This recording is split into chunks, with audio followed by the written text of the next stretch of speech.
Simon Borg-Olivier. I've been teaching yoga for almost 30 years and practicing most of my life, I guess. And about 15, 20 years ago, I went back to university to study to become a physiotherapist. And so I've continued teaching yoga, but also with an understanding of traditional Eastern exercise from a Western medical perspective. Some of the problems I thought I could address with my yoga practice were not being resolved. For example, I had certain congenital problems in my lower spine. I broke my neck when I was about 20 years old. I was doing something stupid with my one and only ever gymnastics class, and I broke my neck. And it resulted in twisting of the middle spine, and eventually the spine became quite straight, and it became compounded with ongoing pressure, and I started to get disc bulges and lower back pain. And the only way I could find to protect my lower back over the years was to tighten the muscles around the lower back, which was partly instinctive and partly because I thought scientific evidence showed that was a good idea. But in fact, it really just made the whole problem worse. And what Master has helped me do, and I've subsequently understood the science behind it, is to really relax the muscles in my back, free my spine, allow it to create more mobility, and I'm finding I get better movement, better energy. I find I can do more with my heart beating less, and all in all I'm having much less pain in my everyday life. It's been tremendous. It encourages us to move directly from the spine.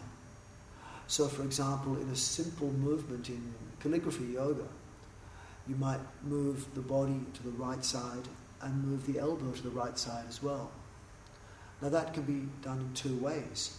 You can either move the elbow first and then use that to pull the spine, or, as Master suggests, you make the spine become the first part of the movement, and then the elbow follows last. The same way a whip might work. So when you're using a whip, the hand makes a small movement, and the end of the whip moves a long way with a lot of force. So Master's instructed us to move from the center of the abdomen, and essentially one vertebrae will move first, using its own muscles to move the next vertebrae, using its own muscles to move the next vertebrae. And so you feel like you're moving very freely because you haven't tightened the muscles of exhalation.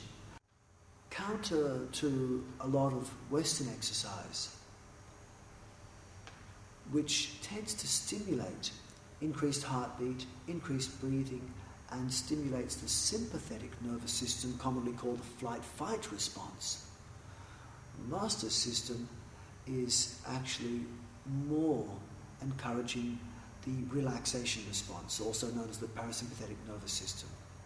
Now, when you think about it, if you're encouraging the flight-fight response, the dominant emotions are fear and anger. If you're about to run away from someone or be attacked by someone, that's your dominant emotion, fear and anger. You don't think about sexual function, digestive function. You don't care about trying to heal from the common cold. So whenever your sympathetic nervous system is engaged, which is what happens when people breathe into the chest continually because their abdomen is drawn inwards, or because they are making their heart beat faster by over-breathing or over-tensing. When you encourage diaphragmatic breathing, as Master is doing, when you encourage relaxation and smooth, natural movement, then the parasympathetic nervous system or relaxation response comes on, and you don't have this dominant emotion of fear and anger, you have just a sensation of well-being.